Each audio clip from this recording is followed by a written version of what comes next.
Welcome back, everyone. We will continue with the talk from Loïc HUDER from ESRF, exploring and visualizing HDF5 file contents in JupyterLab with jupyterlab-h5web. So, Loïc, yes, thank you.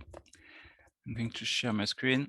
I'm sorry, the link in the agenda is not the right one. So I'm going to pass the link to the slide in the chat because this is my bad. I provided Loïc the wrong link. So sorry about this. Anyway. All right.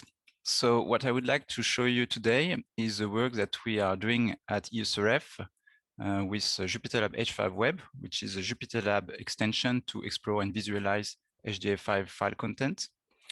This jupyterlab-h5web is in fact based on the web viewer that we are developing at ESRF that is called h5web. And we might be interested, why do we develop a web-based HDF5 viewer? Well, we know that browsing HDF5 and Nexus file, which is a subset, or let's say a standard to create a specific HDF5 file for neutron and X-ray data is hard. Browsing such file is very hard because they have a very particular hierarchy. So this is why HDF5 interactive viewer are very useful, because then we can inspect the attribute of the groups or the entities contained, or look at the datasets. And also with COVID and so on, remote access is becoming a very much needed feature at ESRF and elsewhere. And using web-based application is very useful because web is inherently remote, right? So that's why a web-based HDF5 viewer is very, very useful for us at ESRF. And if you remember, last year I presented at the HDF5 user group, the web viewer h5web that we were developing. If you were not here, don't worry, you will soon see what it looks like. I just would like to give some reminder about h5web. So h5web is a web application written in React, which is a component-based front-end framework. So that makes it very easy to reuse parts, which are called components, between React application. The development started in February 2020 in the framework of the Panos project, which is a European project to promote open science and open software between synchrotrons, European synchrotrons. So as a consequence, you can check out the source code on GitHub. It is open source. And also it is really a web application, meaning that the data does not live on the same page, on the same setup, if you will. So the data is requested and the metadata is requested to a server-side provider, such as HSDS, for example. So we have the web application that is living on the user computer, and we have the server where we have the HDF5 file that are served to the web application. And I'm going to go a bit further in that later. So this was my talk from last year. And if you remember when I concluded my talk by telling that the next step for h5web would be to add the support for Nexus, because at the time we didn't have support for all the Nexus attributes that you can add in Nexus files, such as default plots and label of axis or particular axis values. And also to use the visualization components that we develop in this viewer in other web applications at ESRF and in a JupyterLab extension. See where I'm going with this. So that's what we did. In fact, we continued our work. And today I'm going to present you jupyterlab-h5web, which is a JupyterLab extension that brings h5web browsing and visualization inside JupyterLab. So there is a demo that is available on Binder, but I'm going to show you here my local instance of JupyterLab, where I have installed the extension jupyterlab-h5web. It's quite easy to install. You can install it yourself with just a pip install jupyterlab-h5web. you just need Node.js to rebuild JupyterLab, because with JupyterLab2, you need to rebuild JupyterLab when you're installing an extension. So, but you're welcome to test if you can. So here, as I said, is my local instance. I am here in my notebook example. And as you can see, the first cell here will create a simple HDF5 file. So I will create some dataset in it, a simple scalar dataset, a 1D dataset, a 2D dataset, and a 3D dataset. All right. I'm going to run this cell. So now this file is on my disk. And if I want to visualize it with H5web, I just need to import the H5web widget from the jupyterlab-h5web package, and then give it the path to the file as arguments, right, as parameter. And if I run this cell, then I will have an output cell, in fact, that display an instance of JupyterLab of H5web, sorry, that I can use to explore my file. And here, this is really the React application H5web. If you look at the code of the extension, it's very lightweight. In fact, the only thing in the extension is wrapping the application, the React application that we have developed to make it work into JupyterLab. So all the development that is in H5web is inside this instance here.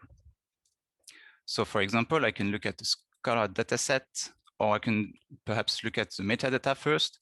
So we have two panels, a display panel. Here there is no visualization available because this is a group. But I can have a look at the metadata, so the path in the file, the physical path of the file itself. If I look at the dataset, I can see some other information, such as the type of the dataset, the D type, the data type, if you will, the shape of the dataset, which is in this case a scalar dataset. And if I look at a dataset that is not a scalar dataset, I have also the shape. So all the metadata is displayed, sorry, in this inspect panel. There is also the attribute here, if there are attributes, which is not the case here. Now I can look at the value of the dataset. So here is a scalar dataset. It's not very interesting, right? But I can look at a one-dimensional dataset. And in this case, for one-dimensional, we have two visualization. We have the line visualization here. The visualization are using WebGL. This is something that we have developed ourselves that is really efficient. And you can see that we have all the features that you would expect from a line visualization. We have some tooltip here to show the value of the line. We can change the scale of the axis. So for example, if I want to do a log-logs plot, I can change this, or simply a semi-log plot. I can switch on or off the grid of the plot. I can choose to display with a line, with points, or with both. All right, so everything is that you would expect from a simple line visualization.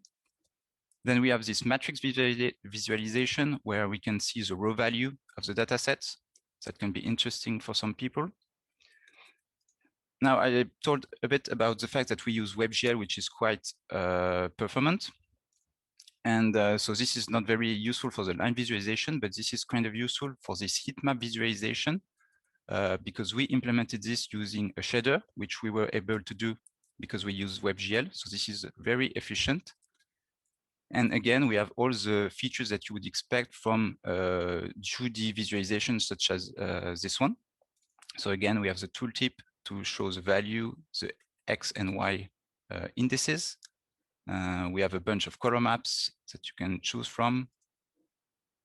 We can invert the color map. We can change the scale of the color map. So for example, if I want to have a log scale instead, flip the y-axis. For example, in some images, 0, 0 is at the top left. So it can be useful to flip this axis. And we also have this domain slider here that we can use to change the limits of the color map. So I can use the thumb here, and the gray bar that you can see on the slider here gives you an indication of the data range here.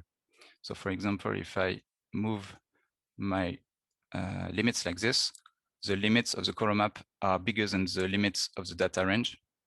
So this gives a little bit of indication on where the limits of the column maps lie with respect to the data. And then we can use this auto scale button to change the column map limit, to set back the column map limit to the data limit. So for example, if I click on this, it will put the minimum to the minimum of the data here. Yes, more or less. This is fine.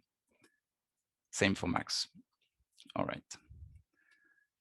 And so this was for 1D and 2D. Now, what happens if we look at the 3D dataset? Then in this case, we have this small widget here that you probably caught a glimpse on in the previous visualization, where I can choose the dimension that I want to display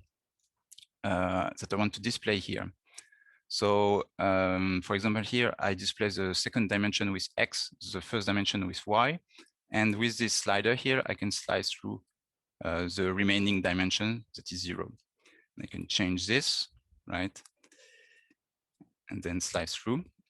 And you can see that you have some blank screen here. It's because the data is in fact fetched only on demand with the heat map visualization. It means that the slice that is displayed here, the data of this slice is only requested when the slide, sorry, I will reformulate this. H5web will only fetch the data needed to display this slice here. But once it is displayed, it is kept in cache, meaning that if I already browsed all the value available on my slider, the data will be in cache and I can slice through seamlessly. But otherwise, because we have very heavy datasets at ESRF, we don't want to fetch the whole dataset if it's not needed. So we will only fetch the data needed to display this slice here. All right, so this was it for the simple file. Now I have another cell here that creates a Nexus file. So it can be a bit overwhelming with Nexus. I'm creating a root group, an entry group, a process group inside. So this is a nested structure. And in this process group here, I create an NX data group, which is a group that is where I can put some attribute to tune the visualization of the Nexus entity. I have another Nexus group, NX data group, sorry, here, that is an image. This one is a spectrum because I put the attribute interpretation to spectrum, meaning that it will use a line to display this NX data. So I can run this, and again, the same, I can import the H5web widget and run this cell to have another instance of H5web to browse the Nexus data that I've just created. So the advantage with Nexus is that it's you can put some default attribute that that will point towards the data that you want to visualize when selecting this entity. So for example, here, the root group, I've selected the root group, but I still have something to display because the root group has a default attribute that points towards entry, and entry points toward process spectrum, which is my NX data group that tells me which data set I need to display here. The main data set is called data, and the other data set is called auxiliary signal, meaning that if I go in the display, I have this main data set here that is called data, that is with this line, and the auxiliary data set here that are in faded color. So this was for the spectrum data set.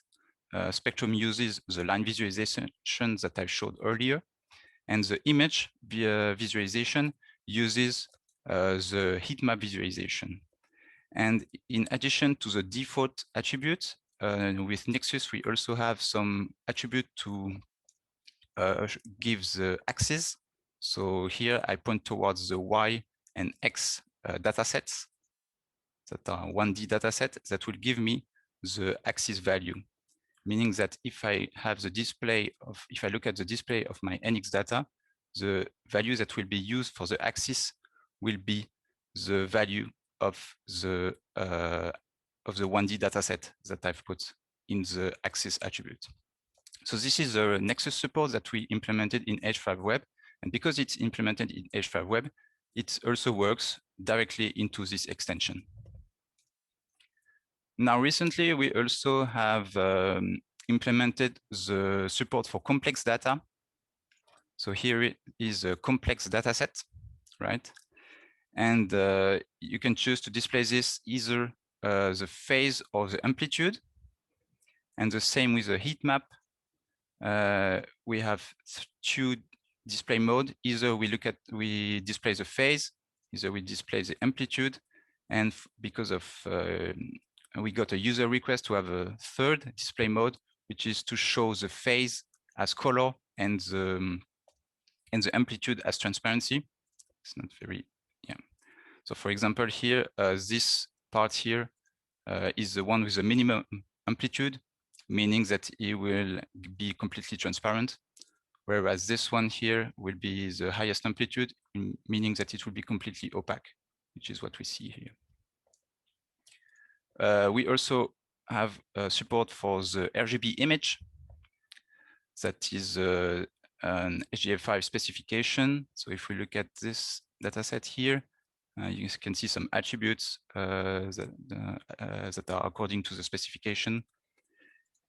And so this is a 3D dataset, in fact, X, Y, and the 3 channels RGB. And we can choose between RGB or BGR because sometimes the channels are put the other way around. So this one is BGR and this one is RGB. So I can toggle between the two displays. Right, so this was for the demo. I see that I'm past the time. That's a bit unfortunate because I had other things to say. But yeah, this was a bit of the demo highlight. This was just to sum up. Yeah, I had some points about serving HDF5 content, where in fact, I just wanted to to say that we encountered some issues, whatever the server-side providers that we used with encoding, dealing with compressed dataset, and so on, and that we are developing now a Python package that provides some core utilities to do this, meaning that if you have a Python-based web server, which we have quite a few at ESRF right now, we can use this Python package, which is also open source, that provides some utilities to resolve external links, decompress some datasets, which is something that we always do with ESRF files. So I'm not going to go into much detail here because I'm out of time, but this is used in the latest version of jupyterlab-h5web, meaning that in latest version, we have support for external link and for compressed datasets. Right. So to conclude, I wanted to show you that we now have H5web, which is the main web viewer that we are developing. And because it is a React application that can be easily reused in other contexts, we were able to design this JupyterLab extension that works quite well. And at ESRF, we are developing other web apps as well.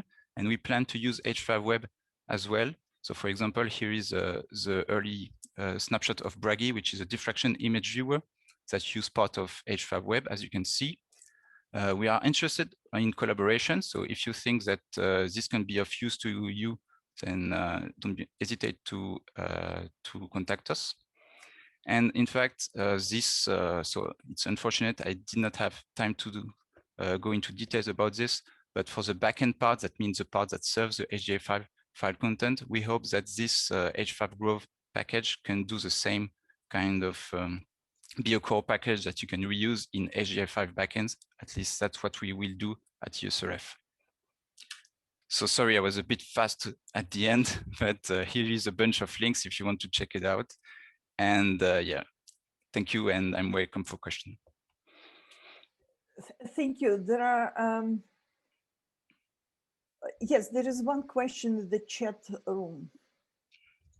Is there a way to plug in handlers for particular data sets, i.e. high dimensional images? I don't know what you mean by higher dimensional image, in fact. Because if it's just ND datasets, then we have the, as I showed you, some widget with the slicing and so on, where you can choose what what dimension you want to display. Thank you. It's time for our next talk. So thank you, Loïc, very much.